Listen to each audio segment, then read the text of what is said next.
Thank you so much, Nicole, for joining us here today at the Dwelling Show. It's an absolute pleasure, honor to interview you. I've read so much about you. I'm in awe of what you've achieved. So thank you for taking time out with us today. Thank you for having me. I appreciate it. Yeah. So Nicole is an ex-banker. She has 3 kids to walk around. She's tried all the usual stuff. She's been into photography, cooking, and even knitting. And none of them allowed her to contribute to our family finances in the way that she wanted to. Since our first property development in 2010, which was our own house, Nicole's gross development value, which is GDV in London, has risen to over 120 million pounds. Most recently, she has embraced crowdfunding, raising another 4 million with her team, and she currently manages about 10 million pounds in investor funds. She regularly speaks about her journey into property and entrepreneurship. You know, Nicole, I think you can do a way better job than I can. So can you just tell our Dwell listeners a little bit more about yourself and what you've been up to lately? Yeah, sure. Well, as you said, I start off in banking. I'm Australian, actually. So I left Australia back in year 2000, actually, and moved to London.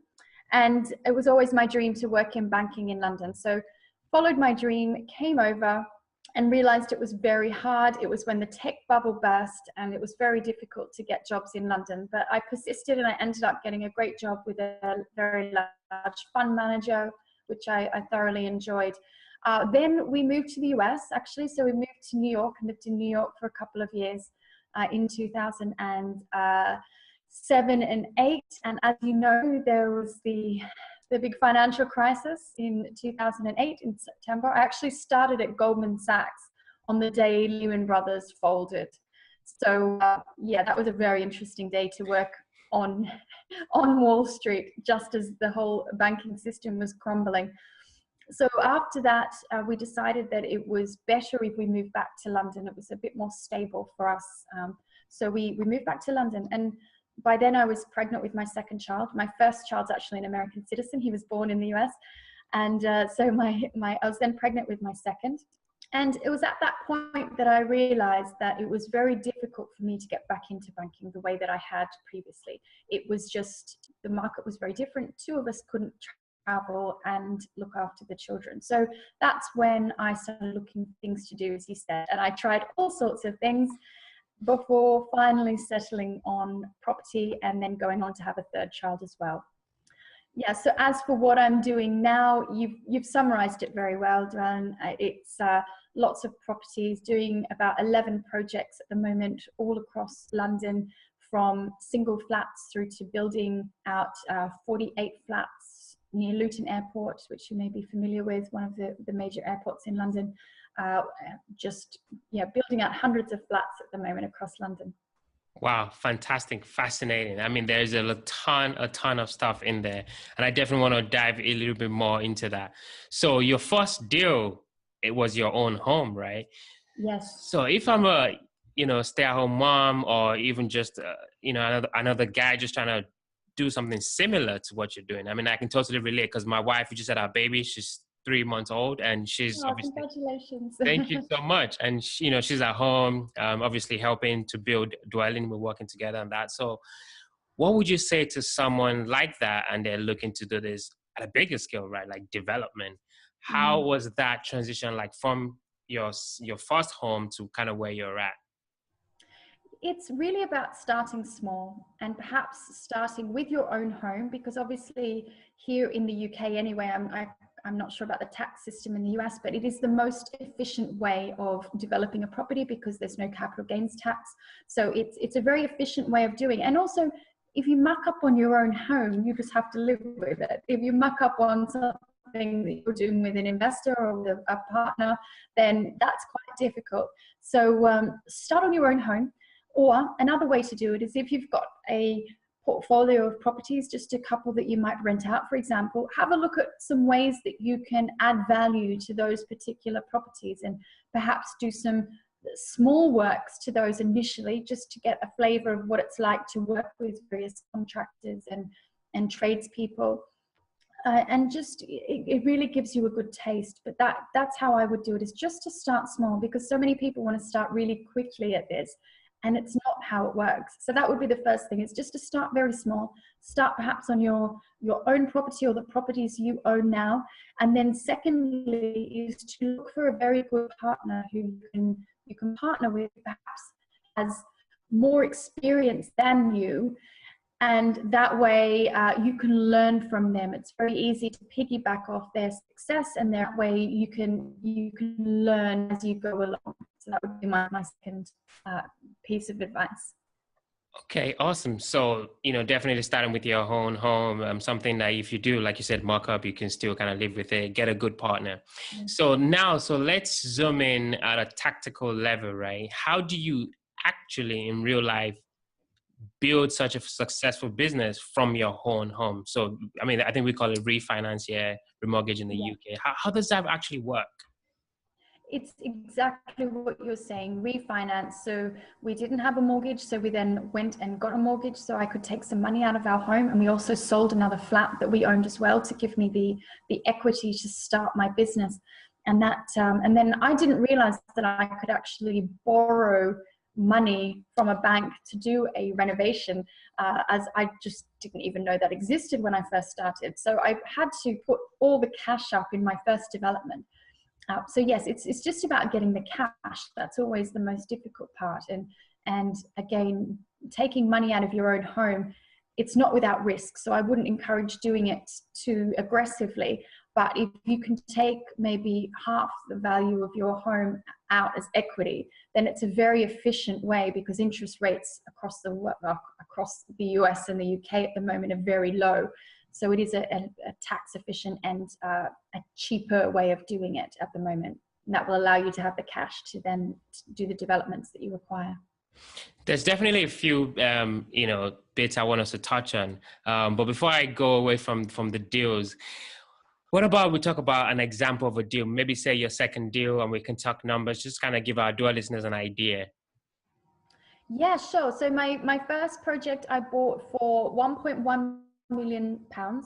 I think the exchange rate, that must be about 1.8. 1.5, maybe one, yeah, around that Yeah, range. I can't remember what the exchange rate is. It's very volatile right now. Yeah, so roughly around that. And then I spent another £220,000 in the renovation. And this was a house that had been split into what we call bed sets. So it was all kind of small flats in one big terraced house. I'm not sure of all the terminology there in the US. And so then I converted that back to a luxury family home, because it was an area that was gentrifying, and I could see that there was not so much demand for these bedsits anymore, but there was quite a lot of demand for family homes in the area. So renovated that back. It did take me about 14 months, which was a long time, but my builder and I were both learning together. He'd only really done my home and then my flat, and now this was the biggest project that he'd done after that. So we were learning together. And then the market was super hot back then. This is back in 2012. And in the area that this house was, it grew 18% in 1 year. So look, anything that you touched at that time turned to gold. Right. I could have done nothing for that property and made money. But in the end, it went under offer within 10 days, within 10 days for 1.895 million. So I netted quite a nice gross profit of around $500,000 just on that particular deal. Wow, congratulations. So thank you. That sort of gave me the bug, and I thought, wow, I can do this. This is incredible. Awesome. Okay, that's just fascinating. So you did the second deal and you were like, oh my God, this actually works. Like, this stuff works. So the next step was, obviously you need more capital, and how do you scale your business, at the right pace? So how was that process like for you? You had your partner, like you said, a development partner. Mm-hmm. And when I looked on your site, I saw beautiful elevations and drawings. So now we're talking about a full developmental process. As you deal with different stakeholders. How is that? How do you handle that? Well, at first I didn't have an investment partner. It was all just my own money.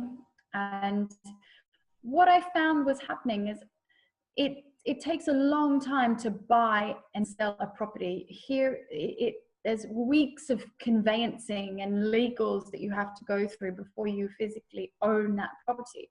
And so what I found is that because I only had a pot of, then I had about, what, 1.5 million pounds to play around with, which is a lot of money, I will confess. That's a huge amount of money to play with, and I was very fortunate in that regard. But it meant that I could only do one project at a time, and I was very limited, and that would pretty much take me 18 months. If I kept going, it would just be 18 months per project by the time I bought, renovated, sold, got all my money back and started again. And that's when I realized that if I took money from investors, then that would allow me to at least have exchange on another property and have another one ready to go, so that I had this really nice pipeline of properties so that I could then do, say, 2 a year. And then I realized that if I had more money, I could do 3 a year and 4 a year, and all of a sudden I'm at 11.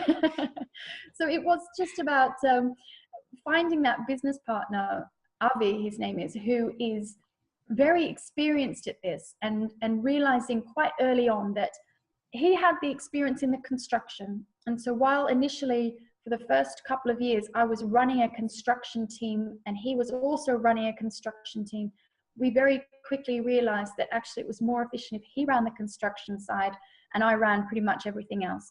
And so that's now how we've split it. He's got 20 people in his office who just look after the management and administration of that build team. We've got an in-house construction team of about 60 people.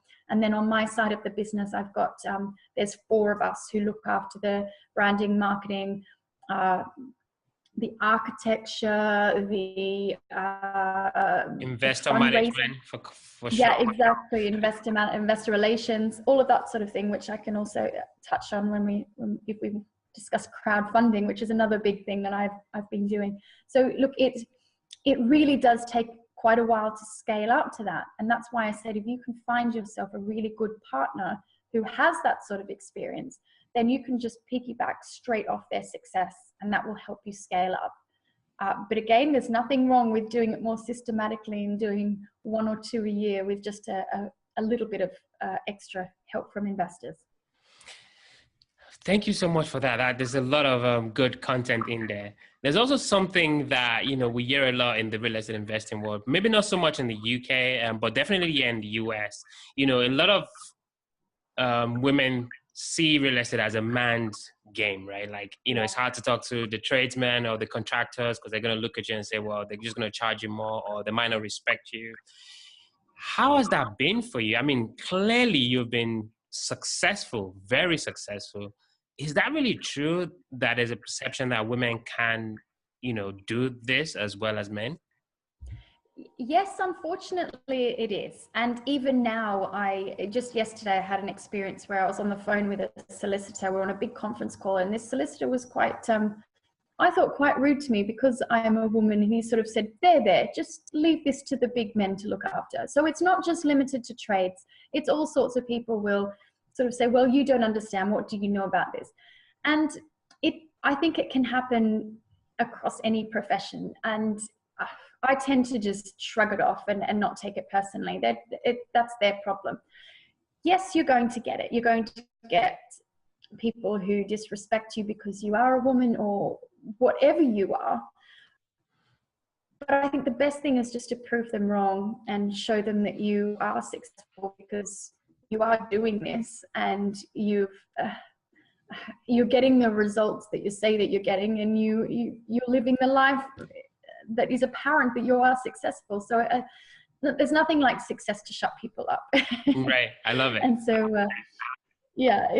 that's my only advice is, yes, it can be intimidating talking to these big burly men on building sites, and especially when you're heavily pregnant, trying to toss her around and and they just think maybe you should be at home with your feet up. But look, just do your research and find a builder or contractor or tradespeople who do respect you and will listen to your opinion, and who also will take the time to explain things to you when you don't understand. And there's no weakness whatsoever in saying, listen, I just don't understand. How are you going to do this? And then you learn, which is brilliant. Wow, that's awesome. Thank you so much for that. Thank you for that.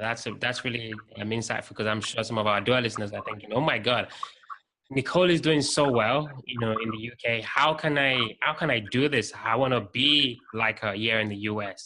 So for those that, maybe listening to this and thinking, I definitely can go out and do this, how would you advise them to just get started, right? Like, what can they go do today if they want to kind of at least emulate your success?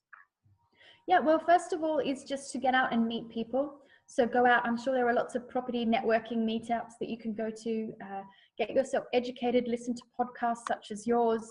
Get yourself educated, get to know all the people who operate in your area in property. Just try and maybe look at strategies around how you want to get started. Get onto social media and connect with people who are doing what you do, because then if something were to come up, that you would be in people's minds if there was a good opportunity that would arise. Pick an area. Pick a strategy, first of all, whether you want to develop or whether you want to build a buy-to-let portfolio, whether you want to develop flats or do houses or turn houses into flats. Just try and pick a strategy and then pick an area. And I always say that the very best area to pick is the area where you live or work, because that's the area that you're going to know like the back of your hand. You'll know it inside out, and you'll know all the for sale signs that go up, the sales boards. You'll know when someone mentions, oh yes, down this particular street, you'll go, oh yes, I know that street, and you can picture it. And then get to know the brokers in your area. Well, we call them real estate agents, but yes, get to know all the brokers in the area. Start talking to them about what type of properties that you're looking to purchase, and make it clear that you will perform, because no one wants to have their time wasted. And so if you can demonstrate that if the right property comes up that you will perform, then yes, then do it. You will need to build up some track record. So try and start small, as I said before, and just do some small renovations. Build yourself a website, post about it, show that you're able to do it. And pretty soon you'll be at dinner parties and people will be asking you, so how are you doing with your renovations? And you'll tell them. And you don't have to wave a flag around about what you're doing. Your results should be able to speak for themselves. And then people will want to get involved and say, hey, listen, I've got some money lying around. Would you like to invest that? And then you can start the conversation around that and look at ways of compliantly capturing those funds and investing those on their behalf. But yes, just start really slowly is the first thing, and get a strategy and get yourself out there on social media so that you can meet people, which is how we met.